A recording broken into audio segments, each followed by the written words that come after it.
Usually when a regime bombs its own people, it's big news in Western capitals, in the Western media. Not so when the own people concerned are Palestinian people. Bombed from the air, shelled from the land, and viciously assailed by thousands of heavily armed infantrymen who went house to miserable house in the Jenin refugee camp, massacring people as they went. Most people know nothing about this because it didn't happen in the Ukraine. It happened in a piece of land that has been illegally occupied by one of the West's best friends. So good are they as friends, they are effectively honorary Westerners. They sing in the Eurovision Song Contest. They play football in the European football tournaments. They are endlessly rewarded with hundreds of billions of dollars of subvention, plus private fundraising on an unprecedented scale. No one can say a word against them for fear of being branded as a racist anti-Semite and worse, cancelled from all polite company, including losing one's job. That's the situation the poor Palestinian masses find themselves in and have found themselves in these past 70 years hence. It is a miserable place to be. The fact that nobody cares that your refugee camp, a rancid, rat-infested series of hovels in which generations of Palestinian people have lived and died, that nobody cares about it, adds considerable insult to the obvious injury. I myself, together with the editor of this show, Ron Mackay, have many times visited the town and the refugee camp of Jenin. It is a unique refugee camp in that if the residents climb onto the roofs of their hovels, they can literally see with their own eyes the houses from which they themselves were driven, their houses. They can see their land, their gardens, their orange trees being picked by strangers from Russia, from America, from France, from Britain, from everywhere but the Holy Land of Palestine itself. Can you just imagine the psychological anguish of that, of growing up and knowing your whole life that just over the fence is a beautiful house that was in your family for many, many centuries, and land that was in your family for millennia, occupied and enjoyed by foreigners. Foreigners who regularly assail you in the most savage way, and this week across all parts of the spectrum. Now, before anyone says, but the Palestinian people are not their people, well, legally, actually, they are. Under international law, under every Geneva Convention, Israel as a state has the complete responsibility for the safety of the civilian population living in the area that they militarily occupy, leaving aside all issues of how this occupation has been allowed to continue, uncontested, indeed rewarded for so long. Leaving all of that aside, as a matter of law, the Israeli government has full legal responsibility for the safety of the refugees living in that camp. Instead, it was the Israeli government that was murdering them. More than 100 of them were wounded, and at least a dozen of them were murdered. And thousands of them, refugees already in their own country, were forced to pack what they could carry on their back again and move out of that camp and into presumably another camp somewhere else in their own country. The fact that this savagery went unnoticed, whilst every single jot, tittle, and comma of claimed events in Ukraine continue to be highlights, headline news across all Western media for more than an entire year, all day, every night, sums up the poisonous dichotomy that exists in the world today. Namely, that the blood of some people is more valuable than the blood of others. And the blood of Arabs, of Palestinians, of Muslims is worth least of all. The value of people with blue eyes like mine, people with blonde hair like I used to have, and white faces like I and many of you watching have, is of course almost infinitely more valuable. So much so that there has developed a league of conspirators involved in a series of actions that may well bring about World War III. Now, I'm really not exaggerating. I'm really not.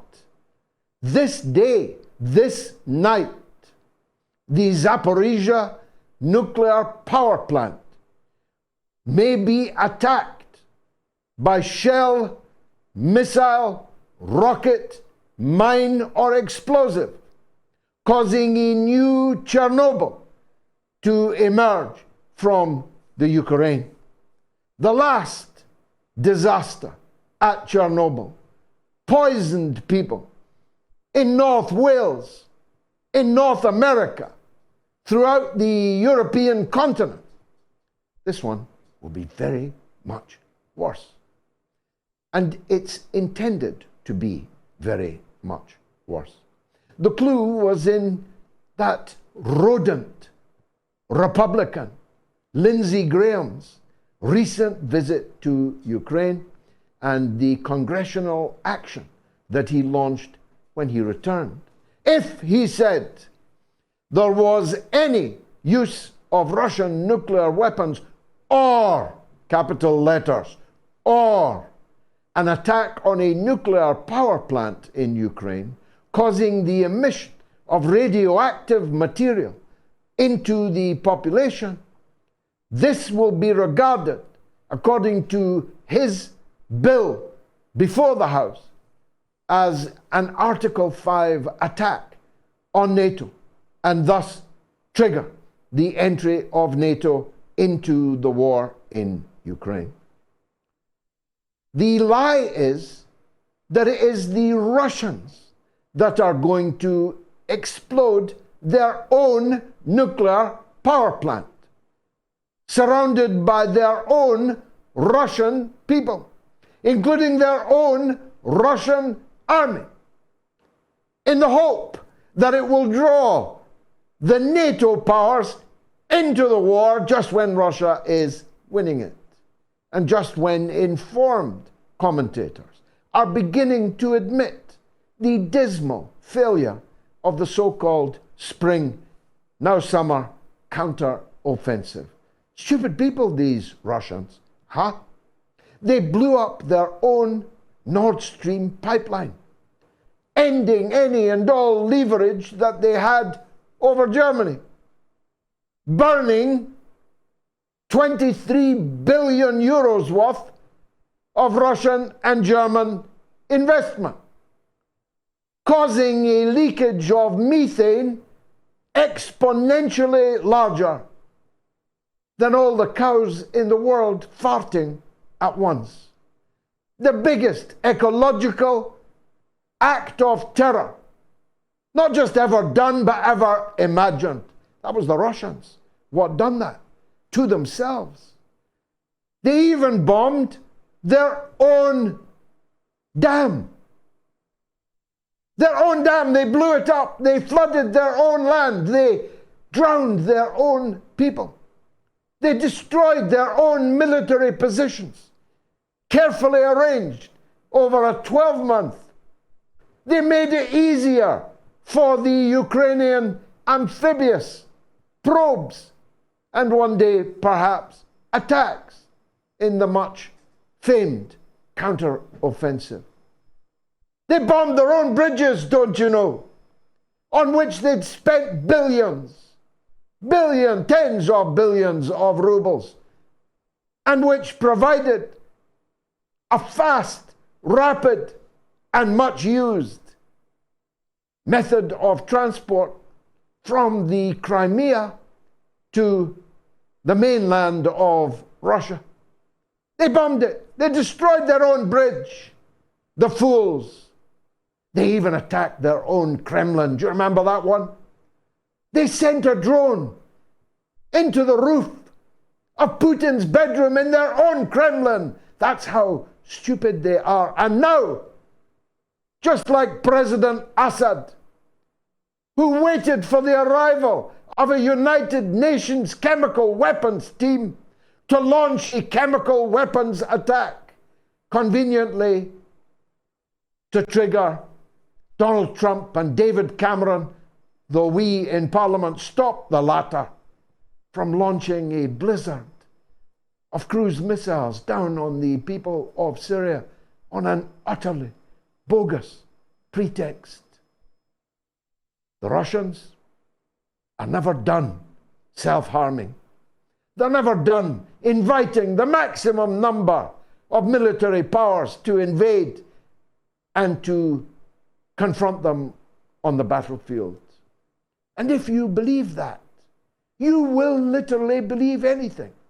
In fact, I'm tearing what remains of my hair out when I see on social media that there are fools who believe it, who believe that the Russians are about to blow up tonight their own nuclear power plant.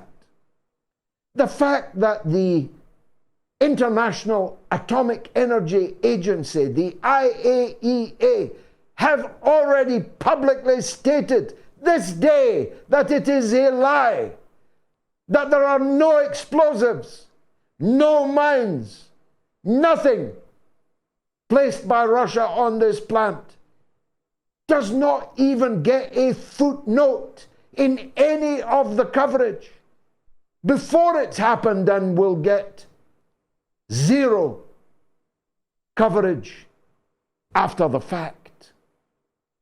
Now, I don't know about you, but I'm reaching the stage of resignation to what will be, will be. I'm reaching the stage that's so mendacious, so corrupt, and so rotten to the core are the leaderships of Western countries that they need a bloody good hiding on the battlefield. I know that the real danger exists of that bloody good hiding itself leading to an escalation up the nuclear ladder. I still hear people who deny that, who think that Britain can send its 20 remaining tanks and its Villa Parks worth of armed forces, Army, Navy, and Air Force onto a battlefield against Russia. And there need be no exchange of nuclear weapons. I hear it from little Ben Wallace, the disappointed, putative head of NATO, over whom was preferred Ursula von der Leyen. No greater humiliation for the dwarfish Ben Wallace could there be than that. But he and others maintain the lie that a conflict with Russia directly in Ukraine need not ineluctably lead to a nuclear exchange. But this is a lie. And I'll deal with it in just one sentence. If NATO appeared to be prevailing in a conventional war in Ukraine, this being an existential threat to Russia, Russia would have no hesitation whatsoever in unleashing its nuclear strike power. And ditto, vice versa.